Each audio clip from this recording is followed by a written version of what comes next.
Allahumma salli ala Muhammad wa ala ali Muhammad. Allahumma salli ala Muhammad wa ala ali Muhammad.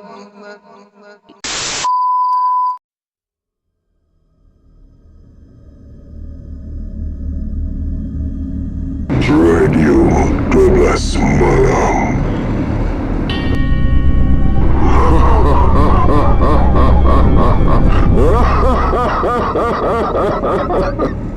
Assalamualaikum warahmatullahi wabarakatuh. Salam sejahtera diucapkan kepada anda semua.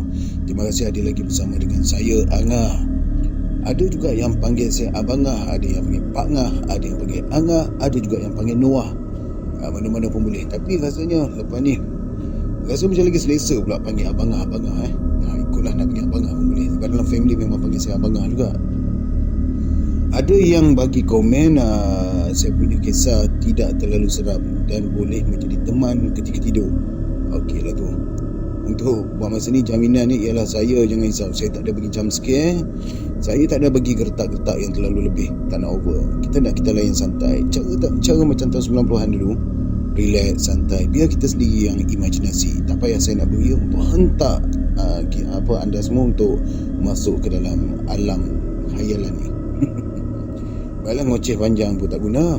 Kita akan teruskan dengan kisah. Okey, kali ni ada kisah daripada Tamar Jalis. Buat peminat Tamar Jalis, jom kita teruskan dengan episod yang ke-60 yang bertajuk Lumpur di Kaki.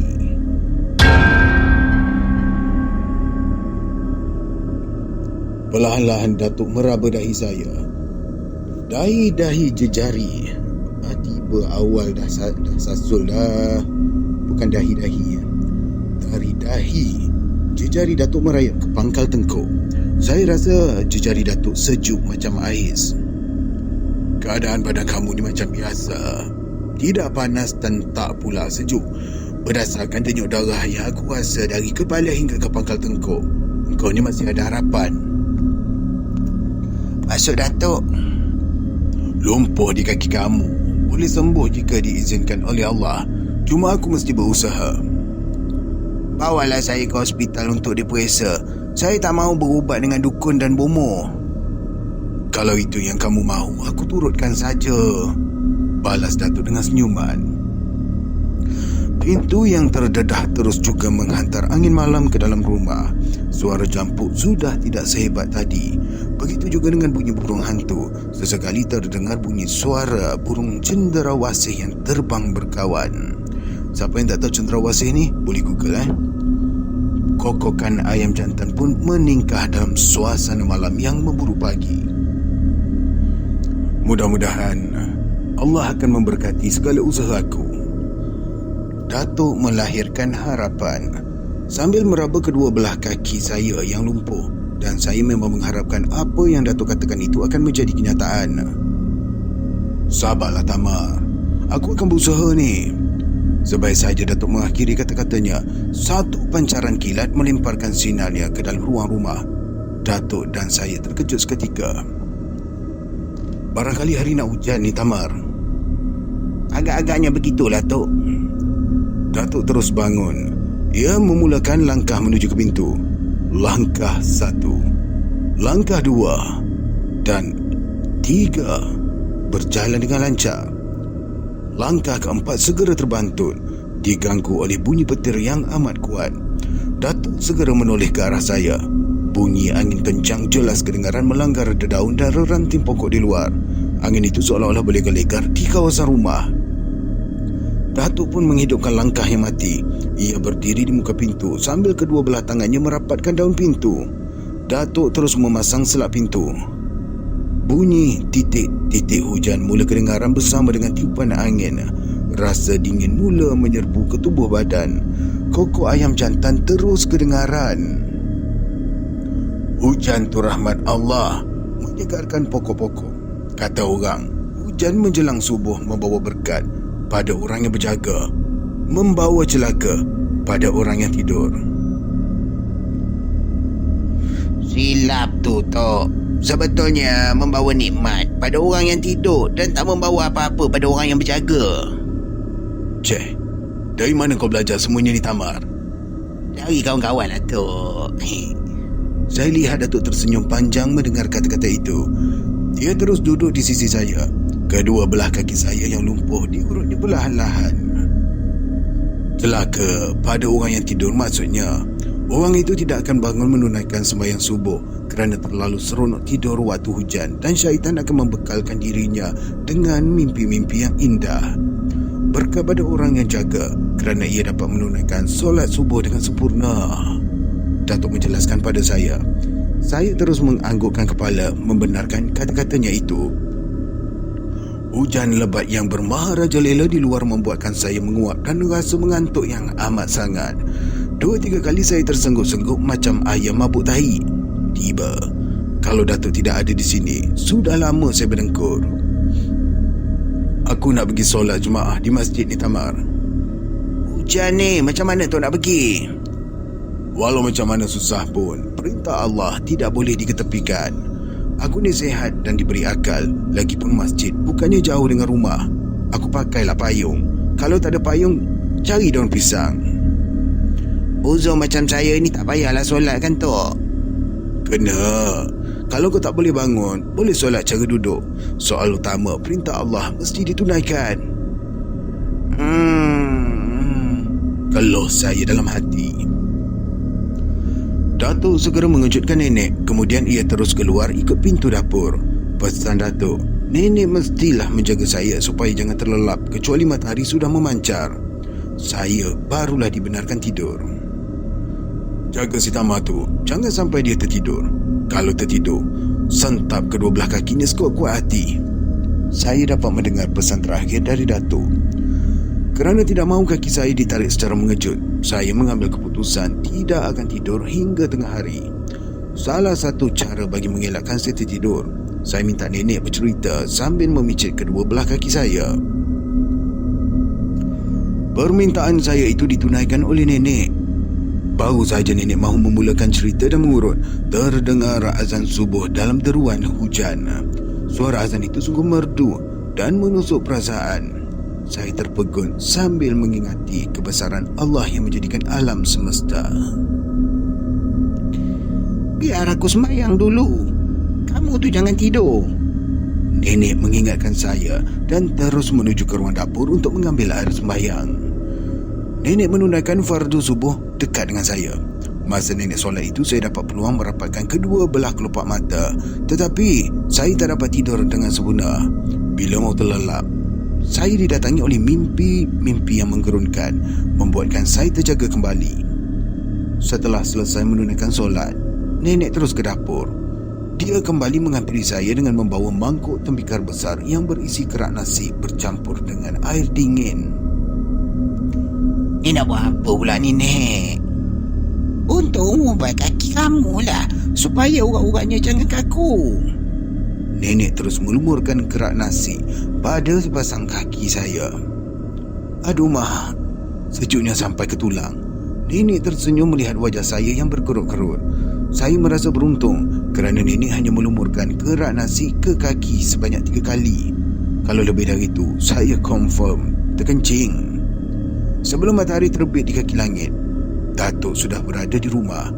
Dia pun mandi air embun dan melakukan senaman. Mungkin nenek mahu menjaga hati saya supaya tidak rasa disisihkan. Nenek membawa hidangan sarapan ke tempat saya duduk. Sikap nenek yang mementingkan perasaan orang lain membuatkan hati saya rasa gembira. Walaupun saya sakit, tetapi nenek tidak terpisah untuk bersarapan bersama nenek dan Datuk seperti keadaan sebelum sakit dahulu.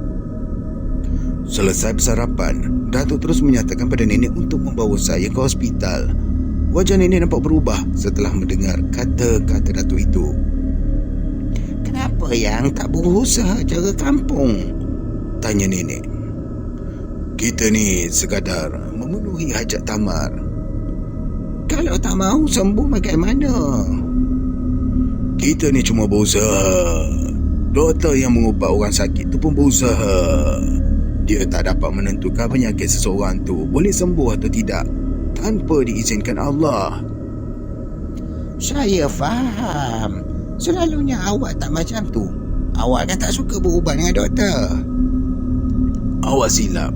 Saya tak suka tu kalau sakit itu terjadi pada diri saya.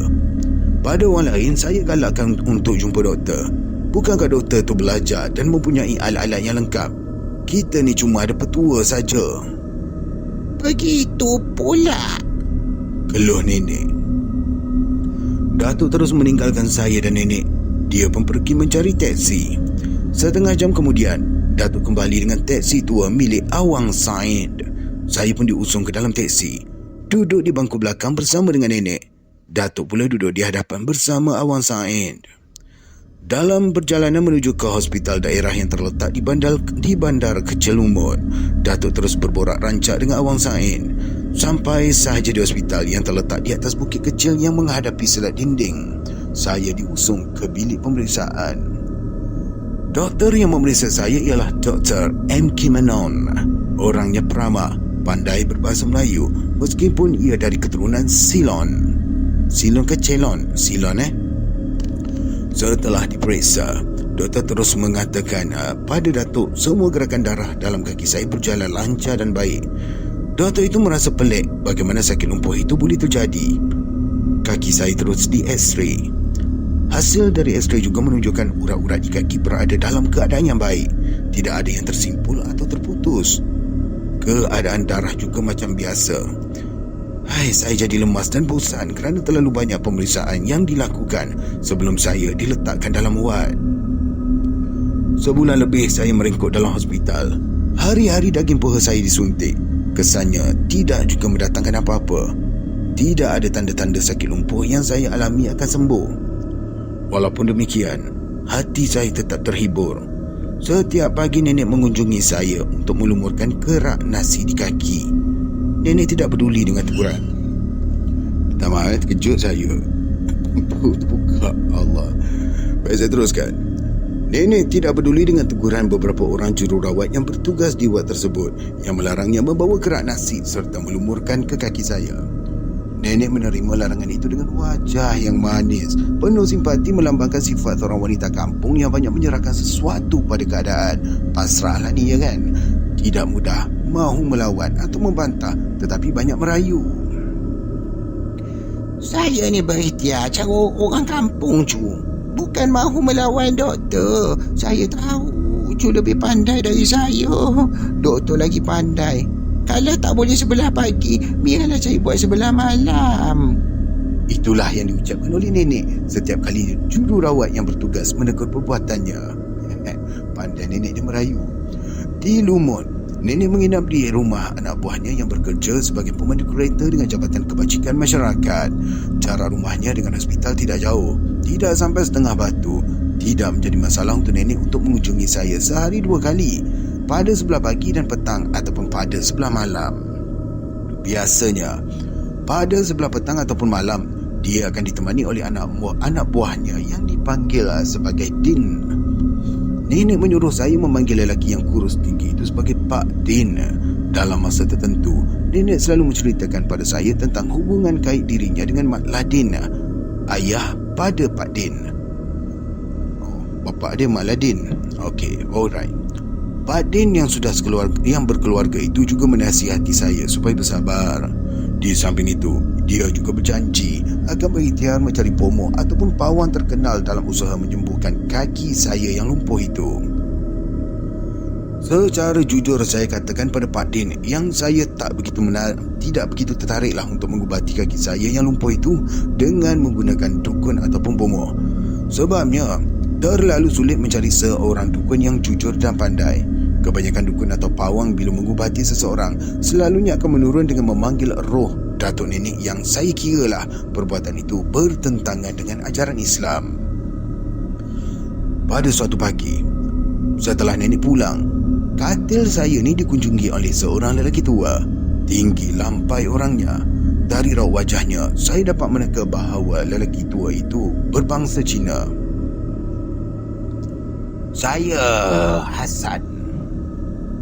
Saya Tamar.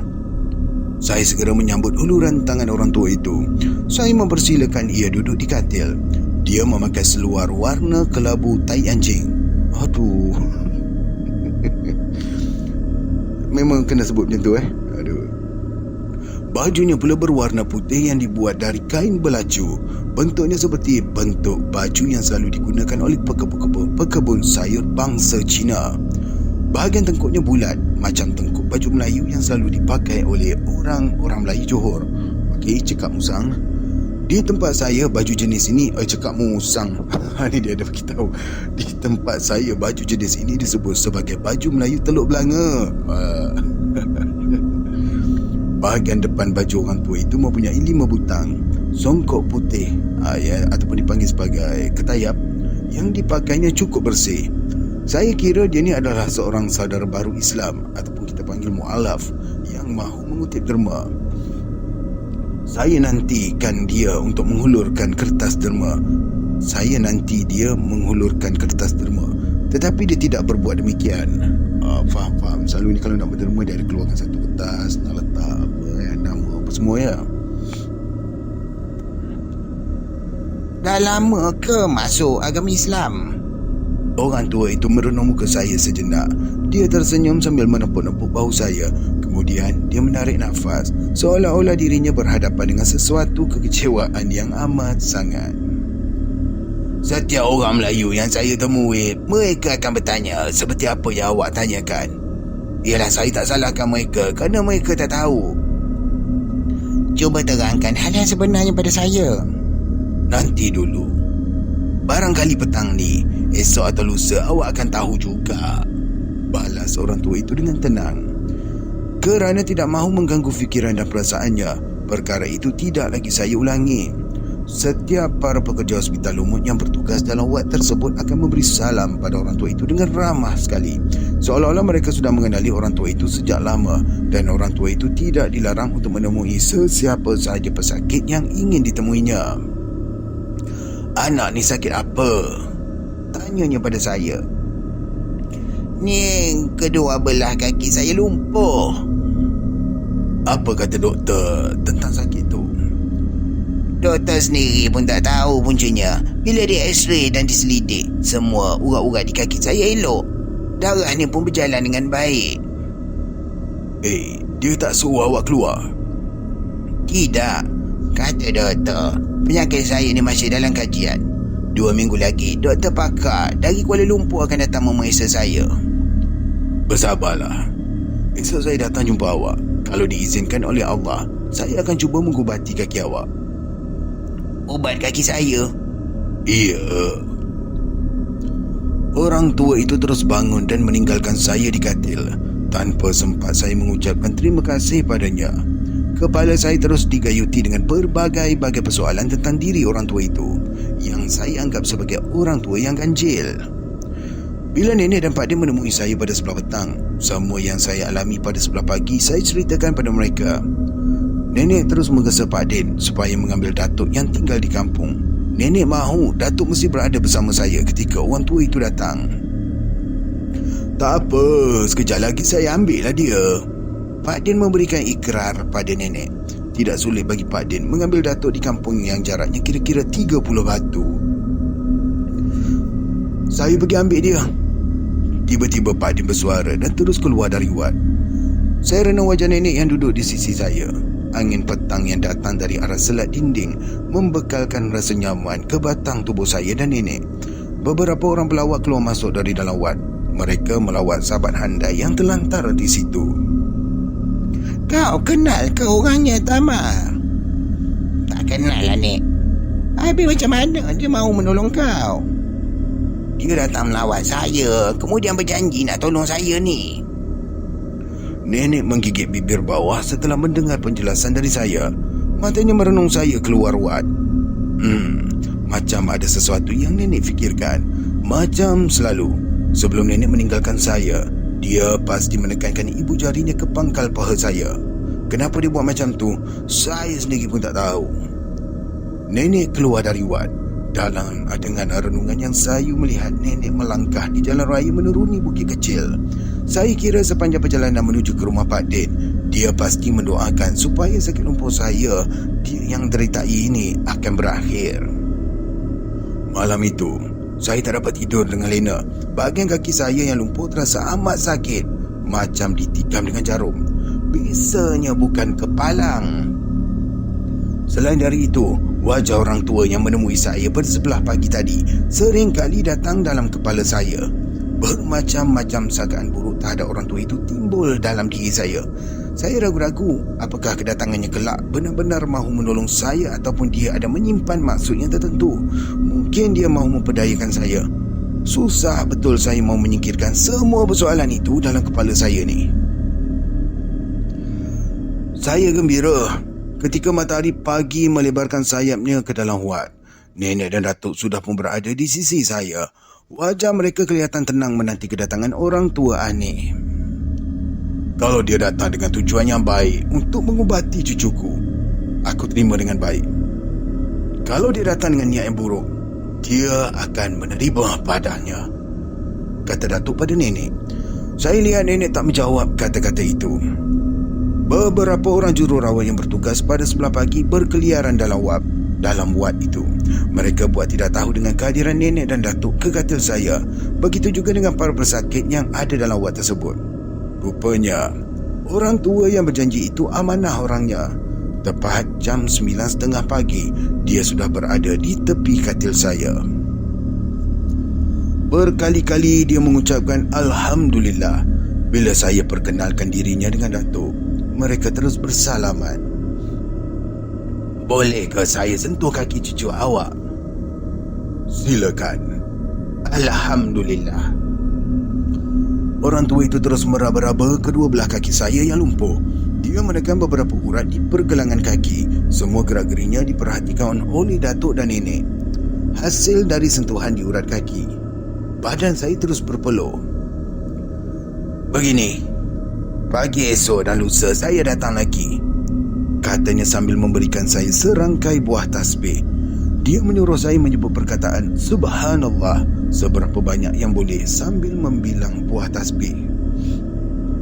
Dia juga menyuruh saya meyakinkan diri yang saya tidak mengalami sakit lumpuh.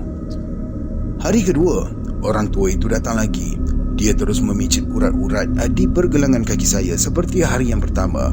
Sebelum pulang, dia membekalkan saya dengan sepotong ayat Al-Quran dari surah Al-Waqi'ah. Ayat itu mesti saya baca pada setiap saat. Pada sebelah petangnya, saya boleh menggerakkan kaki sebelah kanan dengan perlahan-lahan. Hal itu segera saya beritahu pada datuk dan nenek. Mereka gembira. Hari ketiga, orang tua itu datang lebih awal dari biasa. Kali ini semua daging di kedua belah kaki saya dipicitnya hingga lebam. Sakitnya Allah saja yang tahu. Berair mata saya dibuatnya. Selalunya bila selesai dia mengurut kaki saya, dia akan terus pulang. Tetapi kali ini dia tidak terus pulang. Dia terus berada di sisi katil saya. Anehnya, bila doktor melawat ke katil saya, dia terus bercakap dengan doktor tentang keadaan kaki saya. Doktor hanya tersenyum dan terus mencatat sesuatu di kertas yang tergantung di hujung katil saya. Kira-kira pukul 11 pagi lah, dia menyuruh saya bangun dari katil. Tentu saja saya tidak dapat melakukan seperti apa yang dikatakannya. Mujurlah, datuk dan nenek memapah saya. Saya dapat berdiri dengan dikapit oleh nenek dan datuk. Kemudian, orang tua itu menyuruh datuk dan nenek meninggalkan saya. Saya dapat berpaut pada datuk. Orang tua itu menyuruh datuk memimpin saya berjalan. Tolak! Saya terdengar suara orang tua itu dan saya dapati datuk meninggalkan saya sendirian. Kerana datuk tidak menolak saya, orang tua itu segera datang dekat saya dan terus menolak bahu saya. Saya terasa badan saya mahu jatuh ke kanan. Saya cuba mengimbangi badan saya itu supaya jangan jatuh. Dalam keadaan cemas itu, saya dapat mengimbangi badan saya dan terus melangkah beberapa langkah ke hadapan dan akhirnya berhenti dekat sebuah katil pesakit yang lain. Saya terus berdiri di situ sambil memikirkan apakah kaki saya sudah tidak lumpuh lagi. Saya segera teringatkan cakap orang tua yang menyuruh saya meyakinkan diri bahawa saya tidak lumpuh. Berpegangkan pada keyakinan itu, saya terus melangkah mendatangi katil saya. Ternyata saya boleh berjalan. Kaki saya sudah tidak lumpuh lagi. Alhamdulillah. Kaki cucu awak sudah sembuh, kata orang tua itu pada datuk dan nenek. Apa yang menarik perhatian saya, bila datuk dan nenek mengucapkan ribuan terima kasih, orang tua itu tidak mengucapkan perkataan sama-sama seperti yang dilakukan oleh kebanyakan orang bila menerima ucapan terima kasih. Dia hanya menjawab dengan perkataan Alhamdulillah. Seolah-olah orang tua itu bagaikan tidak mengerti dan faham dengan budi bahasa orang Melayu. Petang itu juga, kaki saya terus diperiksa oleh Dr. M.K. Menon, dan dia mengakui yang kaki saya sudah pulih seperti sedia kala. Bila datuk menyatakan orang tua itu yang berusaha memulihkan kaki saya, Dr. M.K. Menon hanya tersenyum saja. Saya dan nenek terus pulang ke rumah Pak Din.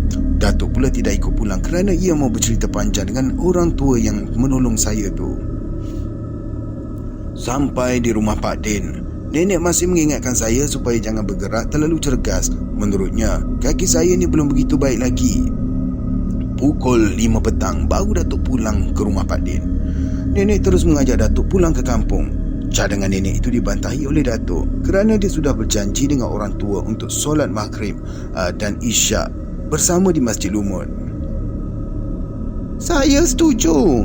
Tidur lagi semalam di sini, esok baru balik, ujar Mak Beda, isteri Pak Din, menyokong cadangan Datuk. Nenek akur dengan permintaan Datuk dan Mak Beda. Saya tersenyum. Kesempatan untuk bermesra dengan anak-anak Pak Din terbuka luas. Masjid. Pada mulanya hasrat saya untuk menemui Datuk, untuk menemani Datuk ke masjid ditentang oleh nenek. Alasan nenek cukup kuat kenapa ia berbuat demikian. Yang pertama, keadaan kaki saya ini belum begitu kuat. Yang kedua, orang yang baru sembuh dari lumpuh tidak boleh kena angin dan embun malam. Tak apa, biarlah Tamar ikut saya berjemaah di masjid. Lepas solat isyak, kami balik. Lagipun saya ada bersama dengannya, kata Datuk. Saya tahu, tapi sejauh mana awak boleh mengawalnya? Awak tahu kan kalau kakinya kena embun, salah satu kakinya akan mengecil dan tak ada mempunyai buah betis. Dengan izin Allah, saya boleh mengawalnya, balas Datuk. Nenek terus menarik nafas panjang. Saya dan Datuk terus melangkah ke Masjid Lumut yang letaknya di suatu kawasan yang agak tinggi. Dari pintu masjid, saya dapat melihat pengkalan yang menjadi tumpuan orang ramai untuk pergi ke Pulau Pangkor, Damar Laut dan Kampung Baru. Ramai juga orang yang semayang jemaah di masjid tersebut. Kebanyakannya terdiri dari kaki tangan kerajaan. Lepas semayang maghrib dan isyak, Datuk terus membaca Al-Quran yang memakan masa hampir sejam. Orang tua yang merawat saya di hospital juga ada di situ. Dia membaca surah Yasin dengan penuh khusyuk. Orang itu menamatkan pembacaan surah Yasin. Dia terus mendekati saya sambil tersenyum. Saya harap sakit di kaki tidak akan berulang lagi. Saya juga berharap macam tu. Bersyukurlah pada Allah, katanya lalu menepuk-nepuk bahu kanan saya. Datuk berhenti membaca Quran. Dia terus menghampiri saya dan orang tua yang duduk di tengah masjid. Semua para jemaah sudah pun pulang. Sesekali terdengar hembusan angin yang datang dari selat dinding menguasai ruang masjid yang luas. Pak balik? Tanya Datuk pada orang tua itu. Tidak, saya tak ada rumah. Saya bermalam di masjid ini untuk seminggu dua. Kemudian saya akan berjalan bermalam di masjid lain pula. Macam mana kalau malam ni bermalam di rumah saudara saya? Alhamdulillah. Saya minta maaf. Datuk menggigit bibir mendengar jawapan dari orang tua itu. Memang perangai Datuk. Dia merasakan dirinya tidak lengkap kalau dia tidak mengenali latar belakang orang yang dikenalinya. Maafkanlah saya kalau pertanyaan saya kurang menyenangkan diri awak. Silakan, saya tak marah. Dah lama ke masuk Islam? Sejak berada dalam perut ibu saya. Awak mempermainkan saya? Tidak, saya bercakap benar. Datuk terdiam sambil merenung wajah saya berkali-kali. Mungkin orang tua itu tahu apa yang bergolak di dalam dada Datuk, dan dia merasakan dirinya perlu menyelesaikan rasa sangsi yang bersarang dalam dada Datuk dan saya. Di bawah bumbung masjid yang tenang di dakap malam, orang tua tersebut terus mengungkapkan kisah dirinya pada saya dan Datuk. Menurutnya, dia berasal dari Yunan, iaitu satu daerah di negara China. Semua penduduk di situ beragama Islam sejak abad yang ke-8 yang dikembangkan oleh pedagang-pedagang Islam dari tanah Arab. Minta maaflah kalau saya katakan bahawa kami lebih awal mengenali agama Islam jika dibandingkan dengan kedatangan Islam ke Melaka. Saya bukan baru 10 atau 20 tahun beragama Islam. Saya Cina Islam tulen sejak datuk nenek saya lagi. Orang tua itu memperkemaskan silanya. Masih ada lagi ke kaum keluarga di sana? Soal datuk. Itu saya tak tahu. Hanya Allah saja yang menyelamatkan diri mereka. Saya tak faham dengan cakap awak ni. Kalau awak mahu memahaminya, saya terpaksa bercerita panjang. Mahukah awak mendengarnya? Mahu. Sahut datuk. Orang tua itu tunduk merenung lantai masjid. Kemudian ia membaca doa. Katanya doa itu untuk para arwah umat Islam di tempatnya. Bila dia selesai membacakan doa, wajah datuk direnungnya dengan pandangan yang sayu. Dia pun memulakan ceritanya. Bila komunis berkuasa, kebebasan terus disekat.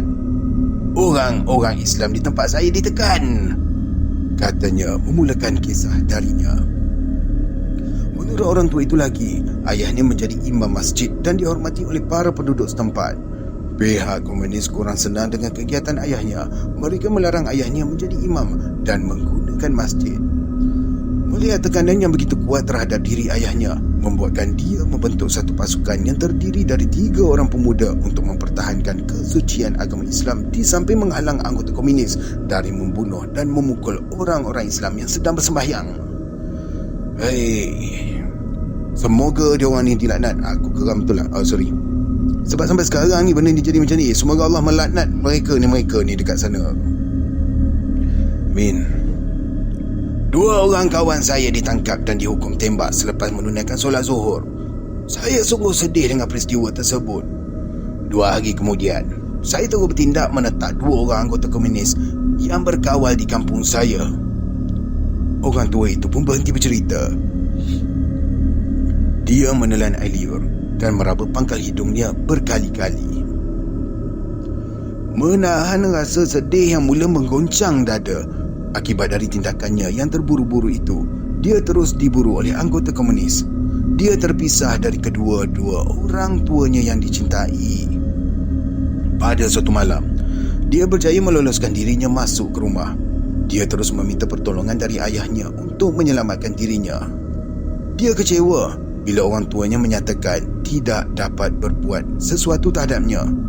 Orang tuanya menyuruh dia untuk melakukan solat istikharah. Selepas solat tersebut, orang tuanya menyuruh dia berzikir hingga menjelang fardu subuh. Saya masih ingat ketika saya melakukan solat subuh, mak saya memasukkan pakaian saya ke dalam beg kecil beserta dengan bekalan nasi setuang. Orang tua itu berhenti bercerita. Dia termenung panjang. Ayah menyuruh saya meninggalkan rumah setelah solat subuh. Saya keberatan mahu mengikut cakapnya kerana kawasan rumah saya dah pun dikepung oleh orang-orang komunis. Mereka tahu tentang kepulangan saya, kata orang tua itu pada datuk. Dia mematikan ceritanya. Akhirnya, apa yang kau buat? Soal datuk. Ayah terus mendesak supaya saya meninggalkan rumah. Dia suruh saya melangkah dengan kaki kanan dan terus membaca doa kunut sepanjang perjalanan, di samping meyakinkan yang diri saya dilindungi Allah. Kau turut cakapnya? Ya, saya turut cakapnya. Saya terus melangkah dan membaca doa kunut sepanjang perjalanan. Dengan izin Allah, semua anggota komunis tak nampak saya. Akhirnya, saya bertemu dengan seorang lelaki dan membawa saya ke sebuah pelabuhan. Lalu saya naik tongkang miliknya hingga sampai ke Singapura. Hebat pengalaman awak ni. Semuanya atas izin Allah. Saya renung muka orang tua itu sejenak. Saya kira ceritanya berakhir di situ saja. Sangkaan saya tidak tepat. Orang tua itu masih lagi mau bercerita tentang dirinya. Menurutnya, dari Singapura itu dia berhijrah ke Semenanjung dan kedatangannya disambut oleh saudara-saudara Islamnya di Semenanjung dengan senang hati. Bagi menyara kehidupannya, dia berniaga buku-buku agama dan minyak wangi. Hasil dari berjimat cermat, dia sudah 2 kali pergi ke Tanah Suci.